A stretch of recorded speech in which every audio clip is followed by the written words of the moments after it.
Welcome to the Shootin The Que podcast presented by Heath Riles Barbecue with tips, tricks, and an inside look at some of the top pit masters in the game.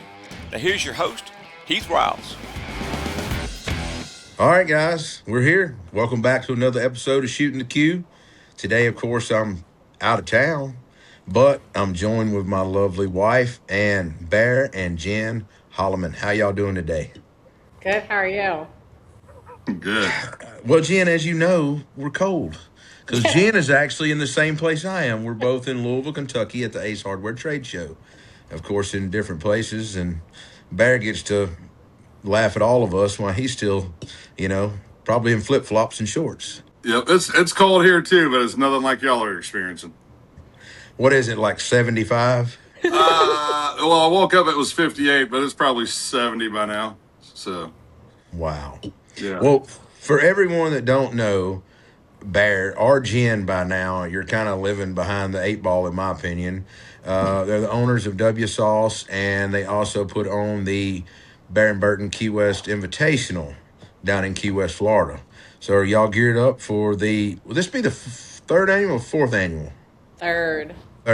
Why was I thinking fourth the whole time? So our first year was 2023, and then we had 2024, and then we moved it. So since it was August, it would have been August of 2025, but we're moving it to March to get better weather and hopefully not have to deal with the storms and as much heat. So it's a year and a half, so it's 2026. So that's why it's confusing. Yeah, maybe a little bit. What's the expected weather going to be like next week? I think it's supposed to be like mid-70s. Yeah, it's supposed to be nice. Yeah, absolutely beautiful. Yeah, Better than the 85, 92 with like 95 degree water and 120% humidity. Yeah. The weather's been unbelievable. Yesterday was gorgeous. It couldn't have got any better. So this front will blow through, and hopefully we don't get another one, which doesn't look like it. So it ought to be perfect. Yeah. I think the first year we came was the most brutal, in my opinion. Oh yeah, it was so hot it was unbearable for most people. Walking out of a hotel room of the resort and, like taking a shower and being in the air conditioning and walking out, and it's all of a sudden it's like, you just right back soaked again and within 5 minutes. I mean, I've been to a lot of places, but never experienced the extra moistness that I experienced there. I guess that's a good way to put it. It's real, and oftentimes unappreciated down here. Definitely. Well, the water was so hot. I remember people's feet were burning if they were in just the shallow parts of the water when we were on the sandbar. I was like, this is just crazy. I don't think we had ever really seen it that hot there. At least not since I had lived down there. We broke records that one year. We had water in Florida Bay beat like the Red Sea or something. It was like 101.9 degrees or some crazy number. I know it felt like you were standing in almost boiling water. Is what it felt like. What Jenn was talking about. It was you looked for deeper water. Got in a boat for sure. Yeah, absolutely. Yeah, we were trying to get y'all running around, get that AC going for you. Yeah, it's going to be a little different this time.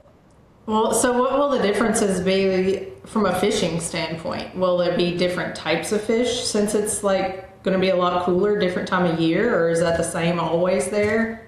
Is that going to be like? Yeah, no, fishing will probably be similar. We won't have to be running around as much, so you can probably catch more stuff in one spot. And a lot more things are congregated better in areas, instead of being spread out as much. So ought to be pretty good.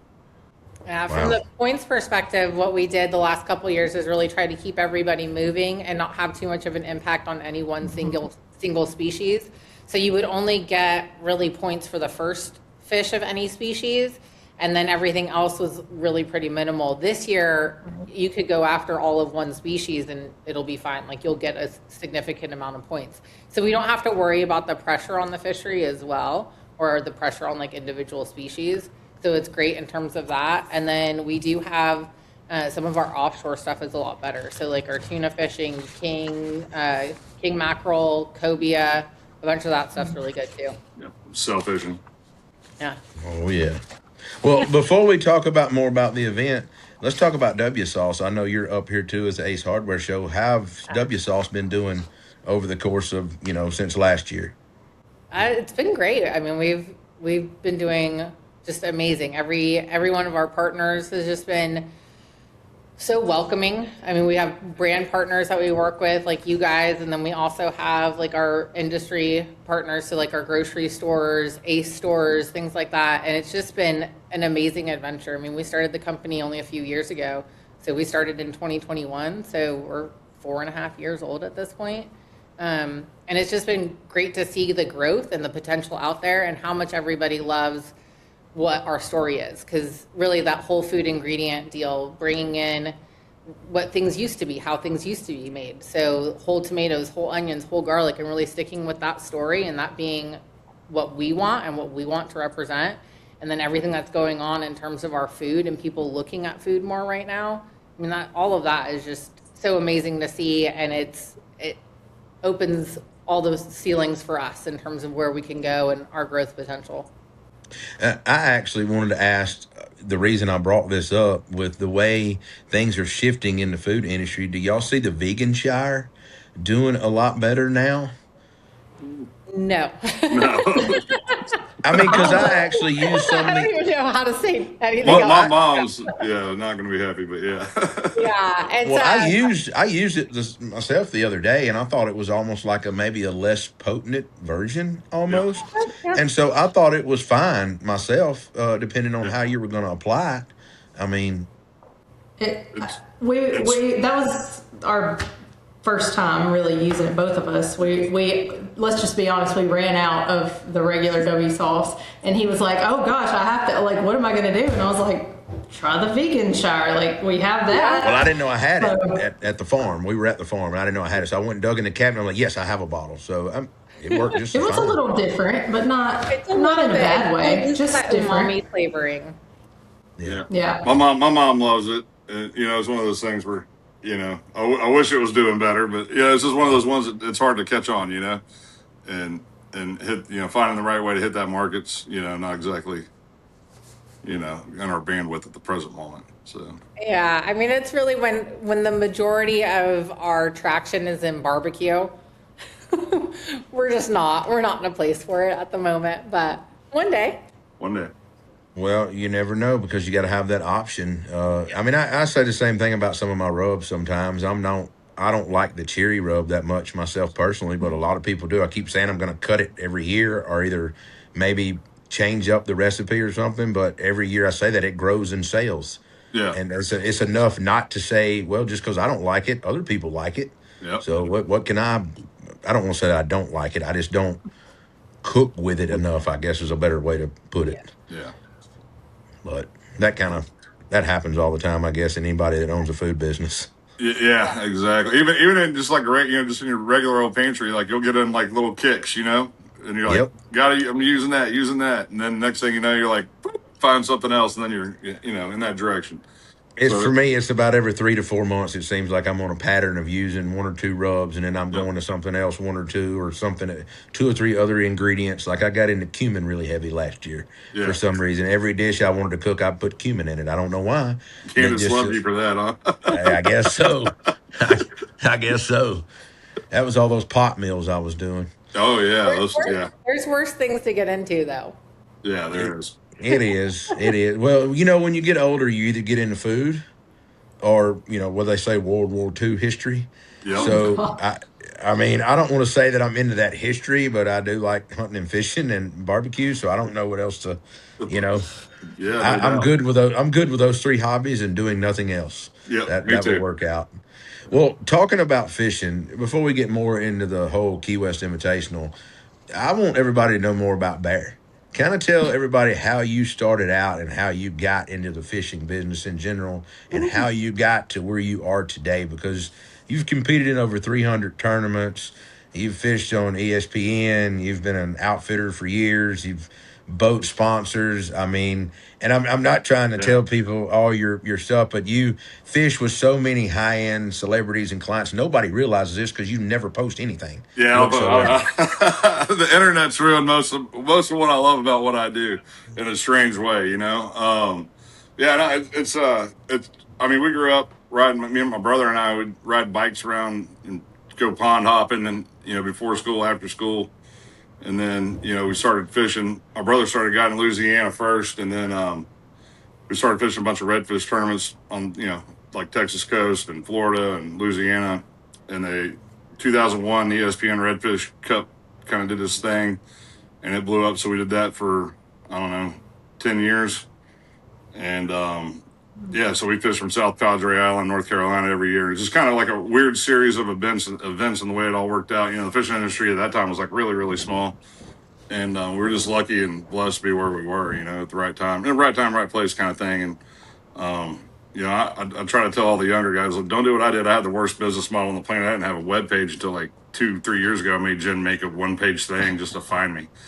But because all these kids had all, like, where are all these people coming from? She goes, it's called the internet. And I was like, well, I don't like them. I need a webpage. I really didn't need a webpage.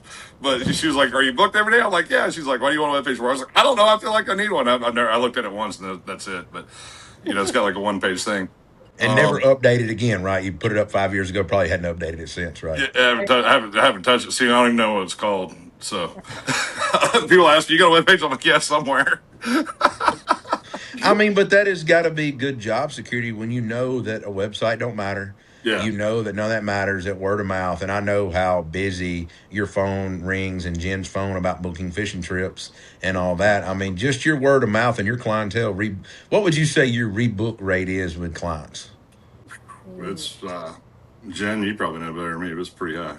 98%. Yeah. I mean, which is not very common in the fishing industry. Yeah. I mean, because you've been fishing with, what's your oldest client that you've been fishing with? How many years? Oh my gosh. I don't want to ask who it is, but what is the client that's fished with you the longest? Man, God, there's a bunch of them. It's hard to pinpoint. Probably Jerry. Yeah. Jerry Hill. Yeah. Probably. Yeah. It has to be good. Yeah. Wow. Well, what I want to ask you this about fishing. Since you've been in the industry so long, how do you think all these different tournaments have impacted the fishing industry? And what, like, for us, we see it in barbecue and business now about sponsorships and affiliates and like all this different stuff. What is your take on all that kind of stuff, how it's affected the industry now and how it's come since it's televised and social media and all that now? Ironically, that's one of those subjects that's wild. We were like, we had a lot of firsts, like doing what we did. We had the first tower on the front of a boat, a bunch of, riding in line, make the thing go faster. We did a whole bunch of things. Had the first trolling motor in the back of the boat so we wouldn't break the head off. A whole bunch of things like that. And, we doing what we did, shallow water sight fishing, we created a lot of bad habits that most people don't realize, we'd run and burn shorelines and find schools of fish and rodeo them and do donuts around them and make them eat. They get a flight or fight mode and they'll chew it, pretty much anything you throw in the middle when they're freaking out. If you get them to stop, they won't swim through the prop wash, which is even funnier. So, and as the technology and all that stuff started to increase and people were watching it on TV, everybody wanted to do it.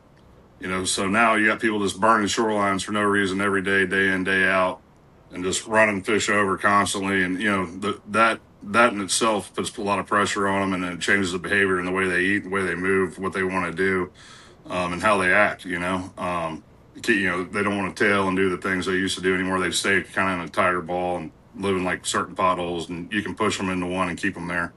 But,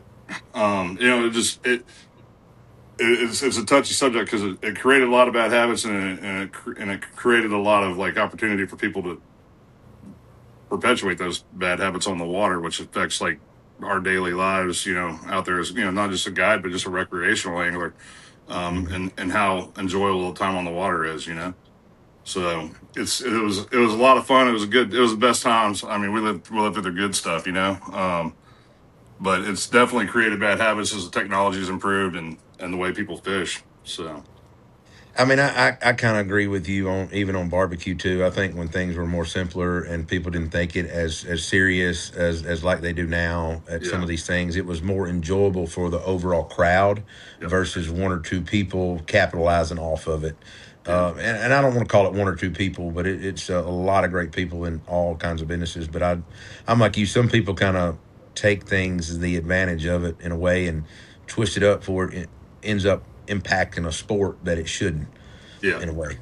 Yep. 100%. And ironically, like, like ICAST, the big fishing show, we're at ICAST this year. Used to, you had to be invited by like Shimano or, Columbia or whoever, one of the companies to even be in the event. It was for retailers to come and buy stuff at.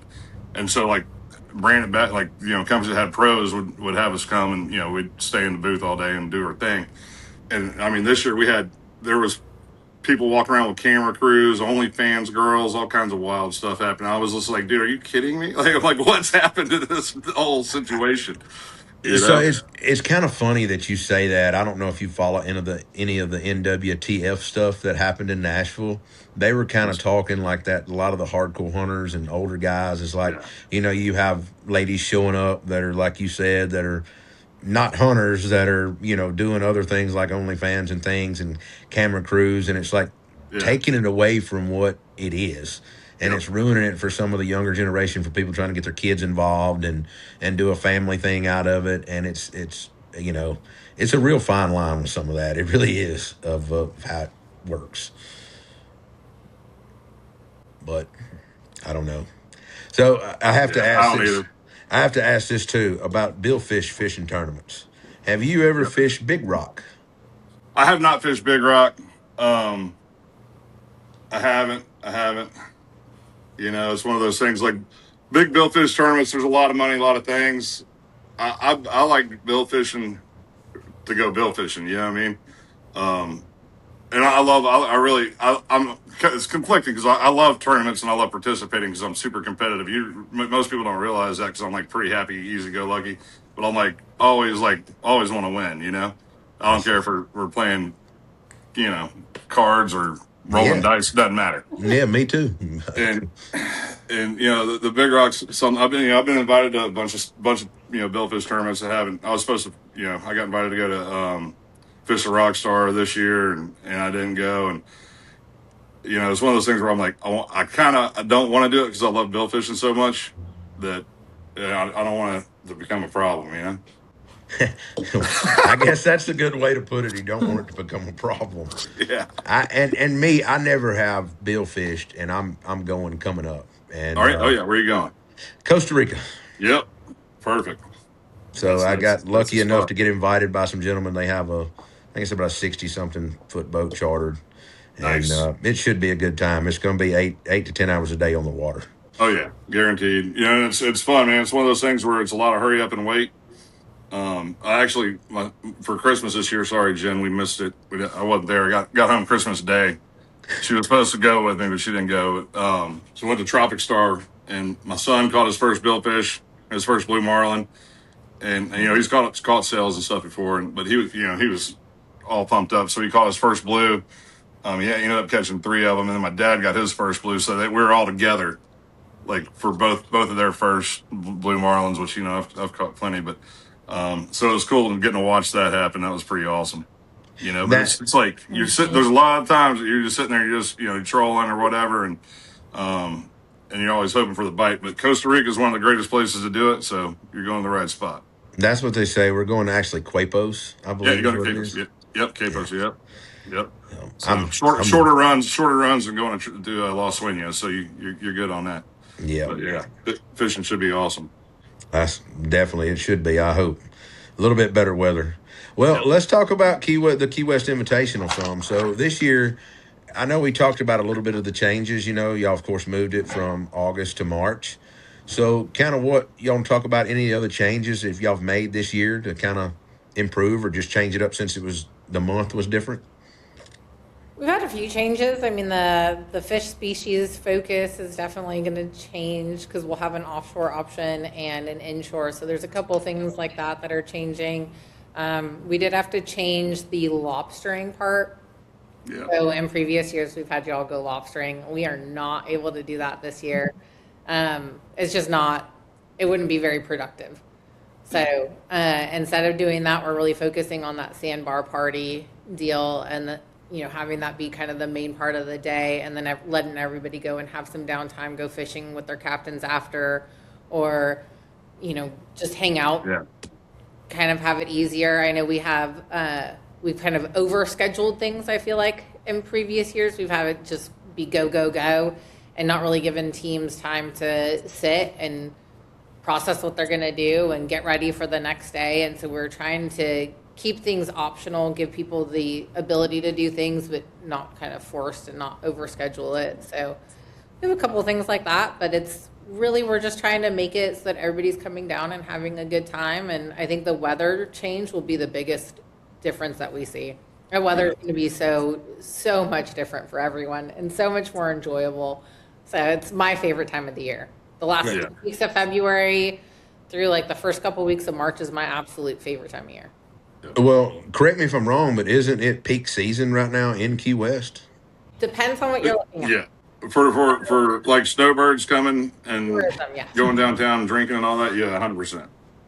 For snowbirds. Yeah. But so fishing would be, where would you put it on the scale? No, it's actually like there's always like this funky period, in like mid-November to now where things kind of, they're trying to find their way to where they want to be. And it's, starting, mid-January, mid-February, depending on the weather, it fires off and all kinds of comes together. So fishing ought to be pretty stellar. There's been a lot of tarpon around. The permit fishing's been incredible last couple of days. That's what I've been doing, in the skiff, but there's fish everywhere. So it's pretty good. And there's a lot of big tarpon around currently. So, and I don't think this front's going to push them out too bad. They might chill out for a day, but they'll be right back. Not going to go far. So, I've only caught a small tarpon. I don't know, that thing probably, Candace, do you remember, maybe 15 pounds, 20 pounds? It wouldn't much. What is the biggest tarpon that you've seen? Ooh, I grabbed one that was right around 230. This was probably, I don't know, like 2005. I was in Boca Grande fishing like turtlers, like a reef in Boca Grande. It was really good. There were some big fish around at that time, and I jumped a big one, and then we landed that one, and that was live bait. Ate a big ladyfish, but yeah, I mean that thing was huge. I mean my hands are pretty big, and his jaw was he was hard to hold on to. So Didn't you guys see a big one the other day? I've seen some big ones here lately. Yes, I have. They're probably 180, 170 somewhere in there. But getting them to eat the fly is a whole nother program. Well, that's what I was going to say. That's a whole thing within itself. Yeah. Fly fishing side's way different. Yeah, way different. A lot of fun though. I enjoy it a lot. I enjoy all fishing. That's my problem. So Jenn, before you met Bear, were you into fishing, or did that kind of happen once you met Bear? Nope, that's actually how we met. So I used to run the fly shop in New Orleans, and he used to guide there during the big bulls, the big Red Bull season. So that's like your October, November, December. So Bear and Travis would both guide down out of like Venice or Hopedale area. And so we actually met through the fly shop that I worked at. Gotcha. Yeah. Wow. So out of Venice area? I was in New Orleans. He used to guide out of Venice area. I have to ask, we're out of Venice. Ain't but two places, right? In Venice. Well, yeah, there's Cypress Cove and Venice Marina. Just depends. I was in Venice Marina proper, but we'd run some people would stay at Cypress Cove, whatever. So Cypress Cove has new owners. Renee Cross no longer is involved. Who owns it now? Well, I can tell you Malcolm Reed is one of the owners. Yeah. He made an announcement kind of on Facebook the other day about Cypress Cove 2.0, and they're kind of fixing it up and redoing things and stuff like that. Everybody knows he's in the hunting and fishing industry now and all that with the buck junkies. And me and him talked about it the other day, and I mean, bringing it up is fine. He made a post online, but yeah, he's that's awesome. It's going to be pretty cool with all the ideas they have and things they're putting in place. So should be pretty cool. Are they doing that whole marina and everything, and the whole like hotel and the whole lodge? Because they had to redo that lodge. 10 years ago they redid it? Yeah, something like that. It was little. Yeah, as far as, I mean, it was several of them, him and several buddies and other people that I think all went in. But yeah, I think they got everything. from what I understand. That's cool. That is interesting. Yeah. So It's a cool place. I mean, it's Yeah. different. We always laugh because our homes are, well, for the longest time, our homes were both at the end of the road, right? So Venice, we would go down there and we would spend that whole like winter, fall season with Bear. And it's literally at the end of the road, and then Key West at the end of the other road. I was like, we just like things at the end of roads. Right. Yeah. Whenever it stops, you'll find me there. Yeah. Yeah. that's where I mean, that's what everybody says about Venice, and I never have fished out of Venice. That's one of the places I never have. Yeah. And we've got another friend that actually has a boat there and keeps it there, and he has a captain license, but he just owns a manufacturing type business where he goes and does plant shutdowns and stuff. But he fishes a lot and carries some of his clients fishing and stuff. So Yeah. Well, Venice is one of the truly most special. It's unbelievably special place in America, and I hate saying that out loud on a podcast, but I mean it's if you're an outdoorsman, it's one of the best places in the world to go and visit and see. I mean, your amenities and all your things aren't exactly. It's not the best place to take a lady, if she's not into fishing and being outdoors. Because they're gonna look at you and be like, "Where did you take me?" Well, that's what they say. There's nothing there when you get there. You better take it with you when you go. Yeah. And that's what I was telling Candace. There's only like different trailers you can rent and different house rentals and just fishing camps basically is it. Yeah, and that's it. And it used to primarily be camps. Yeah. And it's changed over the years. And the oil industry kind of took a downward nose turn there for a little while, and that was a big part of Venice. Is the port complex there. And so it kind of definitely slowed some things down, and Katrina took it really did a number, but so it's one of those things. It's just a special place of the earth that, the infrastructure is hard to deal with if you're needy, but if you're not, you're going to love it. Well, I don't mind being a little rustic as long as I got some cold beverages in a Yeti and maybe a steak to throw on a grill or something. I'll survive. I'll be all right. You're going to be all right. Brought your own pillow. Yeah, and I'm going to have my own pillow. He's a picky one about his pillow. Hey, just know this: if things get real bad, you can go to Elsie's, which is like the little kind of hardware store right there, and you can get a piece of boudin and a root beer, and you'll have a great afternoon. I mean, hell, that's all you need. You can get back on the water then, right? That's it. You're good to go. That's it. So. Well, I know as far as the Key West Invitational, we're excited about coming down again, and we're actually about to start trying to post to raise some money and things like that. I know we've got that scheduled to go out to start going, but just really looking forward to seeing you guys and getting down. And I think we've got a shipment going to ship out tomorrow and head that way. Ooh, vendors been getting them all. They've been coming, so we'll be looking for it. For sure. Yeah, I can't wait for you guys to get here. It's going to be awesome. It should be a lot of fun. I know. Well, thank you guys for coming on the show and hanging out with us and talking about Key West. It's always a good time. And Bear, where can everybody find you at, even though you don't want to be found? You got to get a hold of her. It's the only way to get a hold of me. Yeah. That's it. That's it. There's a voicemail. If you don't follow the instructions, you'll never get in the boat. That's kind of funny. You don't follow the instructions. Yeah, I've had people like, I left you like 4 or 5 voicemails. I was like, did you follow the instructions? And they're like, what do you mean? I was like, well, it's got very detailed information. If you don't follow the instructions, why would I want you in the boat? You ain't going to listen there either. I literally tells you to call me to get it booked, and that's it. Yeah. Wow. Yeah, he also has a website. It's just bearholman.com. I know he doesn't know what it is. But Well, thank you guys for coming on, and we will see y'all next week down in Key West, and we'll be sure to have a good cold cocktail. That's it. Looking forward to it happening quick. Yeah. That'll work. Well, we'll see y'all next week. Sounds good. Thank you, guys. Thank you. Appreciate you. See you. All right, we're back in studio fresh from the Ace Hardware Trade Show, or at least I am anyway. You're not. You stayed here the whole time. And I've still got a little bit of tiredness in my voice, I feel like. Well, you drove to Louisville, Kentucky, which is not that bad of a drive, I feel. I mean, obviously I wasn't in the car, but I've driven that drive with you before. About 6 hours. So, you, on the way there, broke it up. Well, I didn't get to leave till like 7:30 or 7:40 at night on a Sunday night, and I only ended up driving till 9 something and pulled over.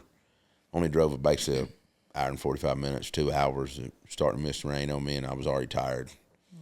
So I wasn't going to push it. But I got up the next morning, like at 5:30, and rolled on into Louisville. I was there before lunch in Louisville. And I didn't realize until that day that they're in a different time zone. I don't know why. Yeah, they're an hour ahead. Yeah, that map doesn't make sense to me. Well, going up, but anyways. Going up on Monday morning, other side of Nashville, it was snowing and sleeting. And so when I was going through Nashville, it was like a mist of snow, and it was coming down pretty hard. I was like, I hope this is not starting again. Because I was texting you, I was like, I hope I don't get up here and get. But it wasn't really on the roads, right? It was just like on the side of the road. Like when I hit 65, the road was getting hazy. Like, you know how the snow blows across the road and it looks, you know. And if it would have continued, I felt like it would have eventually stuck to the road. You know what I mean? It was building up on sides of the road, but it quit. I run out of it as further I went north, and it was fine, just cold, like 25 degrees, I think, on Monday. So it was a little brisk for sure. So you got there, you guys rented an Airbnb that was kind of unique, I think. Yeah, it was right around the corner from the college, not far from Whiskey Row in downtown Louisville. And it was basically 3 stories up and 1 story down for a total of 4 stories. It had like 2 beds on the very top floor and a bathroom. It had 3 beds on the second floor, and then the main floor just had the dining room and the 2 living rooms, a setting area, a kitchen. And then you go downstairs, it was another bathroom and speakeasy and pool table, and it had a hot tub and things like that too. I can't believe we found a place that cheap while we were there. I don't think it was that cheap. I mean, for the amount of days it was there and the amount of guys, I saved a lot of money instead of going to a hotel for sure. Yeah. But so what do you mean it had a speakeasy in it? So it had like a little cutout that was decorated up to like drink whiskey, and it was really low. The ceilings were. Oh, so it was like your own. It was like they had created like a speakeasy. Basically, you could just go in and drink and have cocktails, and they had, you know, bourbon decor on the walls and all that. The whole house had bourbon, different stuff in it. But it was really cool. Really cool. I mean, I saw definitely pictures, get it again from there. The gentleman that we got it from on Airbnb was so nice. Checked on us numerous times. Made sure we didn't need anything else. I mean, I can't say not one bad thing. Yeah. I mean, it's great. So when you got to Louisville, you got White Castle, is that right? After we got set up at the Ace Hardware show, we needed a little snack, and we happened to we were going to a liquor store, and we pulled in a liquor store just to see, you know, about some bourbon, and there happened to be a White Castle sitting diagonal across the street. So it was like one of those things you see it and you had to do it. And so we went to White Castle. Kind of like Harold and Kumar that time. Well, I know I probably hadn't talked about this much on the podcast, but I am a White Castle fan. Yeah, we don't have them here. We don't have them here, and so when I go get one, usually just a mini cheeseburger, and I like it. I'm not a Crystal fan. It's not that good. White Castle's way better to me, but they were really, really good. Really good. So for dinner that night, though, y'all you had reservations it was like a chicken restaurant. Well, it right? was like a Southern Comfort bar type thing, and I think they're in several cities. It's called the Eagle, and just a Southern flair and bourbon and drinks. And I know they're in several cities, but actually our manufacturer's rep, Kevin, you know, that we hired for Ace, that helped represent us at Ace, he found the place, knew about it. You could order, but also the fried chicken, what they're known for, you could order it family style. So for everybody there, it was just so much per person, like $20 bucks, $21 a person. And you got chicken and all the sides and things like that, right? And then we ordered a couple other sides to try because they said they were all from scratch and homemade. And I will say every side was really, really good. The chicken was pretty good. I've had better fried chicken. But it was really good. It reminded me of an old school original KFC chicken. If I'm going to okay. I said it reminded me of. It's much more crunchy than that, but that darkness and that kind of flavor, herby flavor is what I mean by that. It was buttermilk soaked. I could tell that. It was juicy. It was good chicken that way. But for me, believe it or not, the biggest thing was a kale salad they had. And I just could not get enough of the kale salad they had there. It had apples in it, white cheddar, smoked golden raisins. It says it's or bourbon infused. Yeah, bourbon soaked raisins. That's what it was. Interesting. And a citrus like vinaigrette. It just says cider vinaigrette. Yeah, cider citrus vinaigrette. Well, it was. Was that like one of the family sides? Or It did was. You It was a family style side on a plate, and everybody could get a little bit. Well, of course, Mitchell don't eat very many greens, as we all know, so he didn't eat very much, and everybody else was eating everything else. And I'm like, well, if y'all not gonna eat this kale salad, I'm digging in it. That was fantastic to me, and I probably ate, I bet 2/3 of the kale salad myself. I didn't eat but one piece of chicken just because of how much salad I ate. It was that good. What piece of chicken did you eat? A chicken leg. I mean, I didn't want the breasts and all that were huge, and the thighs and all that, and I just didn't want that much. The kale salad, I wish I could have it for lunch today. What other sides did they have? Like the traditional ones? Really good mashed potatoes and gravy. Like really, really good. The mac and cheese was excellent. I mean, excellent. Coleslaw was a little bit different. It had that cider taste to it. Vinegar. No, it was mayo cider like slaw. It had a twang to it, and this is what was different about the green beans too. They had that cider flair to them, and for once the green beans were okay. Did they have biscuits? Or yes, bread of some sort? They had skillet cornbread, like this skillet bread is what they called it, spoon bread with like a maple honey butter on top, and the chicken was served with spicy honey, by the way, hot honey. I mean, so the whole meal was like really, really good. Everything was. If I had to be picky about anything, it'd been the green beans. I mean, the green beans and the coleslaw would have been the only two things I'd have been really picky about. So you just go there, and these are all the sides they serve for everybody? If you do the family style? No, I think it come with like 3 family style sides, and I think we ordered the other Extra. 3. Yeah, because it was 6 of us guys, and all of us wanted to try. All of it looked good, so we went ahead and ordered extra sides when we were doing it. And the greens were really good. That's the other thing. They had collard greens that were really, really good. So how was your trip overall, though? It was good. The Ace show was really good. I felt like the attendance was down a little bit, truthfully, just because of all the weather up on the East Coast. But sales were good. So, who other like barbecue related people were there that you saw? Oh Lord, of course. Hey Grill Hay was right beside us. Susie wasn't there. Meet Mitch. I forgot he was. Blues Hog. Mark Bayless and Luke Darnell was there representing Blues Hog. Cosmo's Q. Cosmo was not there though. His team was there. The Old World guys. Richard Fergula. Smitty. Chris Marks. Todd James. Several of those guys were there.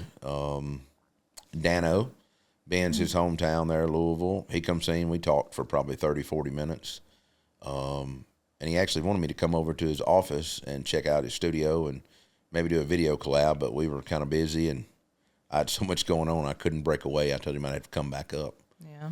And then, of course, Jake was there. Big Jake was there. I saw. David with Melinda's Hot Sauce. Mike Starr, it was his 50th birthday. Happy birthday again, Mike. And I wish that I could have went with them. They invited me to dinner and to go on a private bourbon tasting and why couldn't you go to dinner.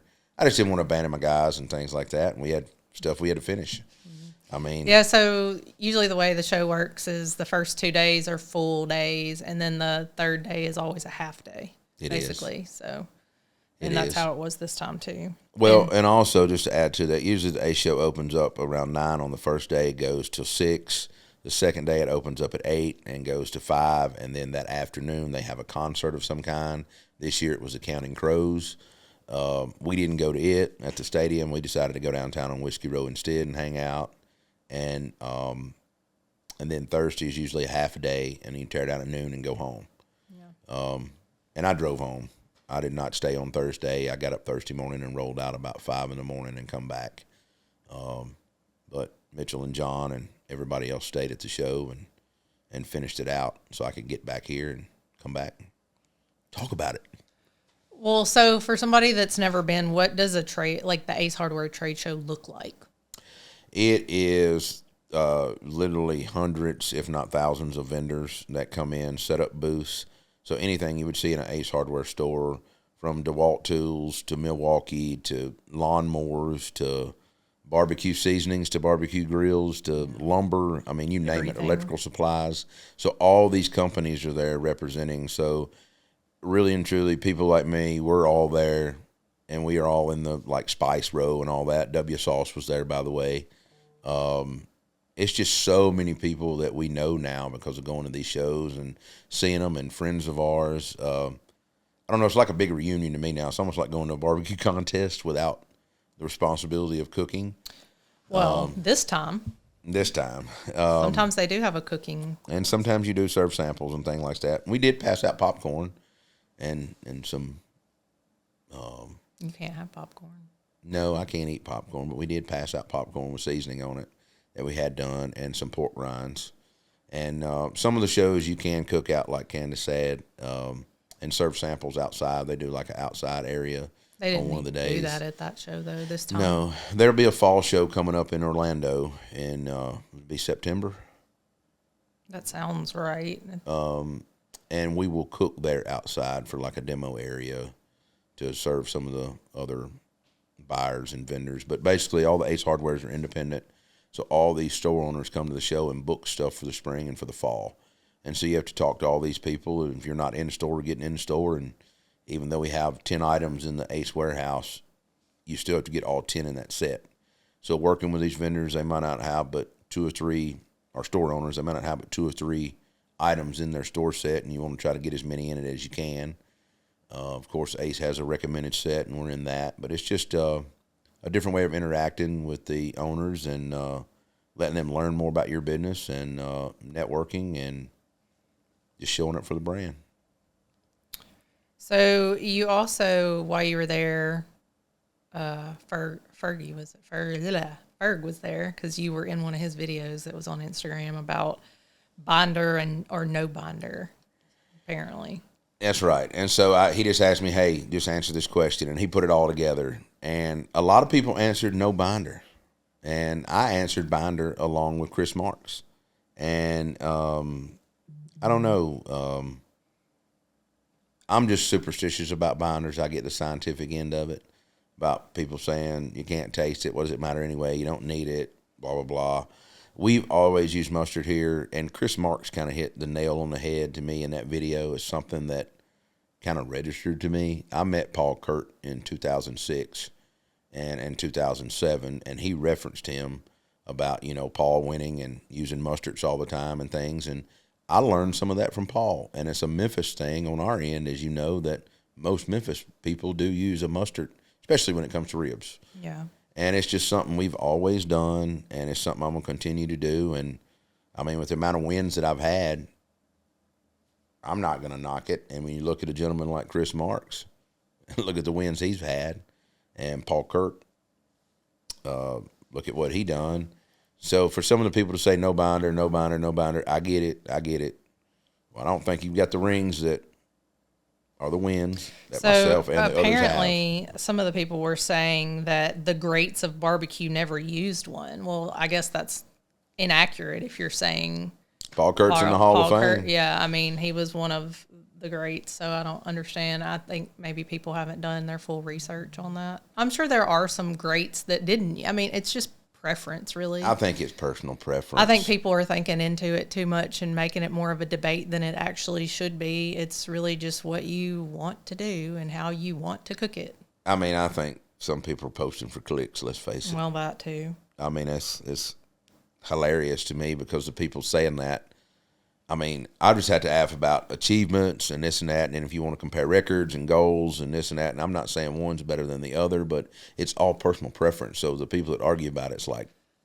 Well, I feel like a lot, and there's nothing wrong with this, but a lot of people that argue about it are probably more at-home cooks. And there are lots of at-home cooks, and that's great. But, I mean, even you, when you're cooking at home...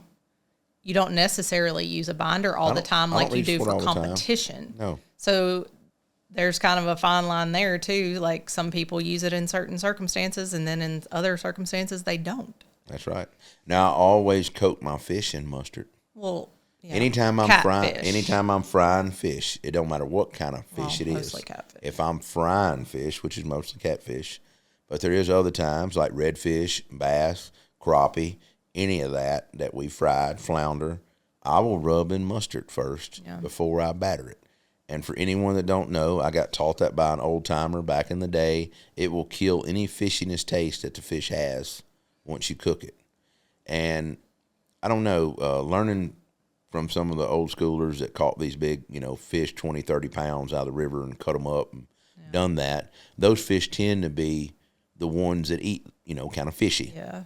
And so they come up with this way, and it works. We're from Mississippi. The people outside of Mississippi might not be Well, let's face it, a 2-pound catfish is a perfect catfish. Pound and a half, 2 pounds. That's the perfect catfish fillet by the time you fillet that out, okay? Yeah. But big catfish, you've got slabs of meat, and you got to cut it down, and that catfish is a lot older. And so doing that, it works. If you don't believe me, try it for yourself. And you can't tell it had mustard on the fish whatsoever. No, you can't. I mean, a lot of people look at me like, oh, what are you doing? I even do it on blackening. When I'm blackening catfish, I rub it on there and put my Cajun Creole and put it in a cast iron skillet or on a griddle. But I do that on blackened fish as well. So I guess it was probably the next night, you guys went to a Cuban restaurant. Oh, yeah. And it's got how I should say it on here, but I still don't know that I'm going to say it correctly. I'm going to let you say it. La Bodeguita? I don't know. I'm not good at these. I don't know. It's a Cuban Google restaurant, and I can tell you how to spell it. The end of it's Mima, right? Yes. And Mima is it? Mima. Absolutely incredible food. So who picked that spot? We all kind of looked and at it, and it was going to be between like a burger joint or something like that. And this Cuban food, it was like had 4,800 reviews. Seems like a weird. And just all this. Well, apparently Louisville, Kentucky has a huge Cuban influence. Well, so that's what I was about to say. It seems kind of random to have a Cuban restaurant in Kentucky, but I guess not. Well, maybe I come haven't to done my find research. out, they say it's not even the best one. Oh. They say it's another one in a strip mall better than that. And I would sure like to have it if it can be any better. Because we had a waitress, and I believe the young lady's name was Amy. She was pregnant. She was the bartender normally, but she's a waitress now. This young lady's going to go a long way in the restaurant industry. I mean, like everybody at our table agreed, she was awesome. She worked the table. The food, though, was absolutely amazing. And 2 people got Cubans, which were really, really good. You cannot eat a whole Cuban from there. Be prepared to share it. Me personally, I got this chicken dish, and it was almost like cheesy chicken and rice with vegetables in it. It had plantains on the side, had a grilled airline chicken breast on top where it was cut. Fried plantains? Yes. It was just amazing. I mean, for $22, I think is what the dish cost. Absolutely amazing. So have you really ever had Cuban food before? Like authentic Cuban food, besides like going somewhere and ordering a Cuban sandwich? I don't, no, not really. That's what I was going to say. Not really. But we had these little croquettes, or however you say it. I may be saying it wrong. But it had chicken and ham and cheese, and they were in little bitty balls, and they had like a panko breading on the outside, and they fried them, and one of them was served with like some kind of chipotle dip, and I can't remember, maybe a guacamole dip or avocado dip, the other one. Really good. But the shrimp ceviche. Was that like an appetizer? Yes, and they had plantains fried crispy, mashed down, that you kind of serve them on. And you're supposed to use this garlic aioli on the plantain before you put the shrimp ceviche on it, is what the girl told us. And the one bite is just, it's an array of flavors. Did everybody eat that? Yes, everybody did. Everybody did. Even Matt from Cooker of Deliciousness that don't really eat shrimp, he ate it and was I wasn't wow. sure if Mitchell would eat it either. He did. He really liked it. I mean, doesn't that have a bunch of different spices and stuff in that too? It does. It had tomatoes, onions, cilantro, lime, all that, shrimp. And I almost feel like it had jicama in it. I may be wrong. But it was just really good. The crunch and the textures in it with the shrimp cocktail, almost like matchsticks cut. It really unique. And then we had these almost like a shepherd's pie ball, mashed potato ball with panko and had cheese and like a shepherd's pie filling in the middle. Like the hottie toddy balls? Yeah, like those hottie toddy balls. And it was good. If I had to pick anything that was less than a 9 or 10, it would be that, and only because the potatoes need more salt. It was really just really bland. The potato on the outside of it, the flavorful on the inside was really good, but the potato itself needed more salt or butter before they done that. That's just my thing. What else? John got the shrimp dish, which was amazing. I tasted one of those, like a garlic butter like shrimp dish with rice and stuff. And Mitchell got this like skirt steak type stuff. It had 2 different chimichurris, a red chimichurri and green chimichurri. I never had a red chimichurri. Oh, it was good. It had roasted red bell peppers and stuff in it. It was really good. Really good. And then for dessert, it was like coconut ice cream and like this flan that we ordered. See, I don't normally like flan. Tres leches cake with a caramelized banana and like this brulee marshmallow topping on top. Like all that was one dessert, or that's multiple? No, it desserts? was 2 desserts. Okay. But broke out. And we had to try them because of the cake. And we all shared it. And we didn't eat it all, but I had to get away from it. That's how good it was. Which one? Both of them. Both of them. But if you go to Louisville, Kentucky, you really need to search out this Cuban restaurant that we don't know how to properly pronounce. I mean, I want to take you back up. I know it is. I called you. Do you remember Colin's response? Yes. What'd she say when you said that you wanted to take us to the Cuban restaurant? You remember what she said? What'd she say? She said, "Well, when you come home, we're going to go to Huey's." Do you remember? And we did. I come home and I had to take that baby girl to Huey's. She was like, "I don't want to go to Cuban. Can we go to Huey's?" Well, she's going to eat mac and cheese or corn dogs. I mean, life of a 3-year-old.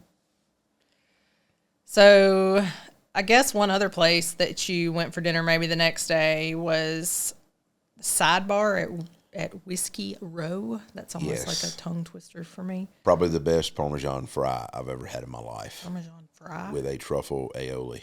Yes. It was like a upscale burger bar. And it says you had pimento cheese fritters, too. Pimento cheese fritters were awesome. With a honey chipotle aioli. Really good. Interesting.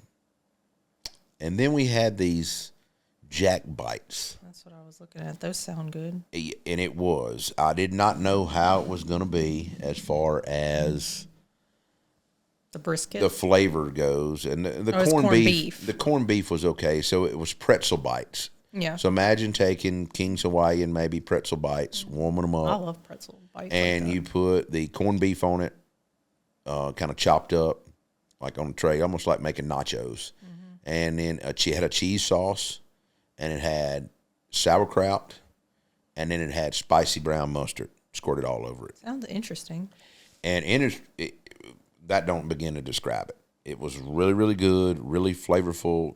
And if I had to say anything, you could almost kind of tell it was maybe the corned beef was just food service corned beef, It was not freshly cooked like the burgers or nothing like that, but it was still really good. It was probably just Sadler's corned beef, if I had to guess, that you buy like Sam's Club, Costco. But it'd be a quick, easy, throw together dish for someone, and I kind of want to do it for a video now, or just eat it, not even doing a video.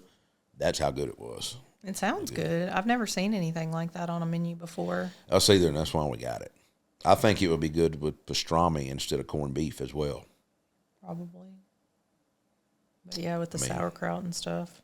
The pretzel bun was just unique with it, and it made it different enough that it woke up an old flavor like the sandwich. It's usually on rye bread, and the pretzel bun with the heavy salt or the pretzel bites just kind of made it another twist. So is are you the one that got this burger that also had the corned beef brisket on it I did. with Swiss and sauerkraut? And it was good. Kind of similar to what I you got had already that, got. and Kevin actually, we split. He got the burger with the prime rib and the horseradish sauce on it, and a burger. And Old Forester signature bourbon cheese on it. That's right, and we split them. And I will tell you, the one with the prime rib and the Old Forester and cheese and all that was better than the burger with the corned beef and sauerkraut on it. The burger itself was a great patty, certified Angus beef, a chuck, and I think ribeye blend and all that ground up. You could tell it was a really good burger blend. But that combination of their style of Thousand Gallon and the kraut and all, it's kind of overwhelming on the burger compared to the prime rib burger. Half of that I ate. The cheese and the beef kind of masked the beef that was already there. And it was really good. Really good. So out of all the places that we've talked about, what do you think was the best one that y'all ate at? Cuban. The Cuban place? Cuban place.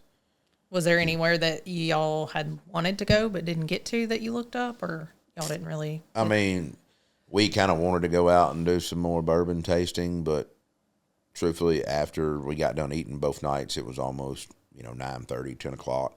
We were all tired. We just went back to the house, and we were crashed in bed by 10 o'clock every night. So you didn't find any bourbon finds while you were there? Or I bought one bottle of bourbon while I was there, and while I was at the Ace show, I didn't realize that Sazerac had come out with 100 proof and 125 proof, and Matt was serving some of the 100 proof in his booth at Meat Church. He kind of give out so many old fashions at certain times a day. He made some smoked simple syrup, and me and him, our booths were like two apart from each other. And once we kind of got a break, we started talking, and he had a line of people, I had a line of people, and me and him didn't talk to anybody but ourselves for probably 30 minutes. And we would get interrupted to take pictures with people, but we were just catching up and doing. And I was like, well, man, let me get back down here to my booth. He's like, hold on, let me get you a drink. Hold on, let me get you a drink. And it just kind of kept going with that, and we was up there with Matt probably 45 minutes just talking. So anything different you're going to do based off of this trade show for the next trade show, or no? I mean, not yeah, really? We're just going to be cooking samples at next trade show out in the parking lot in Orlando in September. But no, just getting ready for the next one. That being show season, I think some of our guys, we got to go to Key West, and we'll be there. But some of our other people are going to a grocery trade show. Ohio, yes, I believe it is. Ohio. So it's the show season, March and April are those busy seasons, and May and then September and October are kind of those busy seasons again, unfortunately, in the business we're in.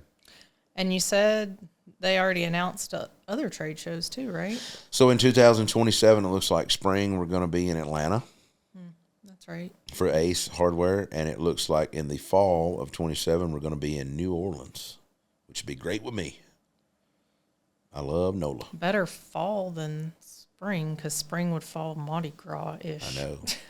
That would be. I mean, I don't think Atlanta will be too hot in the spring. Depending on when they have it. I can't remember the date. It's usually February, March, so I would think the fall in New Orleans should be real good. New Orleans can be steamy, sticky and steamy and lots of things, but maybe if it's in, well, that'd be hot. Probably still be hot then, yeah. Probably so. Might be a little sticky. Maybe it won't still be 100 though. Maybe not. I don't know. I mean, I hope that's not. Over a year away. Who knows? Yeah. Anything else from the show you want to talk about? No, I just hate I had to get out of there early and get back. I mean, it was a good show seeing everybody. I'm kind of looking forward to the next one already and all that. And I mean, just a busy season has kicked off. I mean, it's, I don't know. Did you see any new technology grill-wise, or did you even have a chance to walk around or anything like that? RecTech has a new bullseye coming out. And I will say, I think we're going to be getting one. I'm safe to say that here. But it's a little more sturdier. They've changed the way the lid opens to alleviate a hot spot. Kind of when you open that grill, sometimes some people think it's a little hot right there.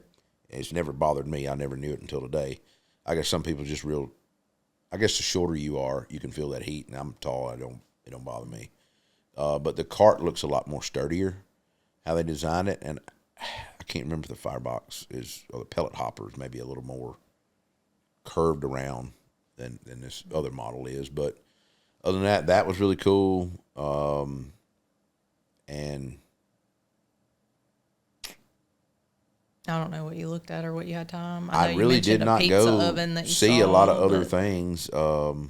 Gonzi's got a new pizza oven, a new countertop pizza oven Yeah, that's you really told cool. me about that. But those are two main things that I've seen innovation-wise, what I've seen that I really liked. Of course, Yeti has a new backpack out, new hiking pack. But those are really the only things that I've seen that really caught my eye as far as Well, new. you probably didn't have a lot of, if it, like years past when I've been, you don't really have a lot of time to walk around because when the show's open, you're expected to be at your booth. I You're am. not supposed to be walking around because you're not an Ace owner. If I don't pass you, well, you can walk around and do whatever. But Well, if yeah, I don't but- pass you going to the bathroom, your booth, or to get a water, I don't mean something, but I'm not venturing. The place is huge. I was going to It's- say they're big. I mean, like this was at the It was thousands exposition of center. vendors. Oh yeah, it always is. Always is. I mean, and I say that I talked to the Turtle Box guys. I mean, Yeah. they kind of hunted me down. Fiskars, I talked to those guys a lot. You know, the tools that you see in Home Depot, Lowe's, Ace, everywhere, like yard tools. All those guys are always super cool. The Milwaukee guys. I mean, there's certain reps and brands that we're always seeing each other. And I mean, don't get me wrong, I may pitch a bottle of barbecue rub to somebody. They may pitch me a bottle of something, you know, whether it be olive oil or duck fat spray. And that's another one, Dennis with duck fat spray and the Wagyu beef tallow and all that. We were always sending stuff back. And Joe and them from Baking Up, we hung out with Joe for a while. Everybody knows I'm a huge fan of those two brands. I guess just getting to see people that you don't get to see all year long, you know. That's the main thing. And then being in town, like Dano's hometown and things like that. I didn't realize Him that. I don't coming guess out. I realized Yeah. that was his home. I really wish I could have got up to his office. I really do. I do need to make that on my agenda. I told him I would come back up is what I would do. So try to get him in here during, I think he's coming down from Memphis in May. Maybe we get him in here if he's going to get in early enough for a podcast. Talk to him. That would be good. Well, now it's time to, I guess, tidy up and get ready to pack a bag, hit the road again. We'll be back next week for another recap. We'll see y'all in another episode of Shootin The Que. If you have any comments or suggestions for future episodes, please feel free to reach out to us on our social media channels. Leave us a review if you've enjoyed the show. And until next time, keep shooting the Que.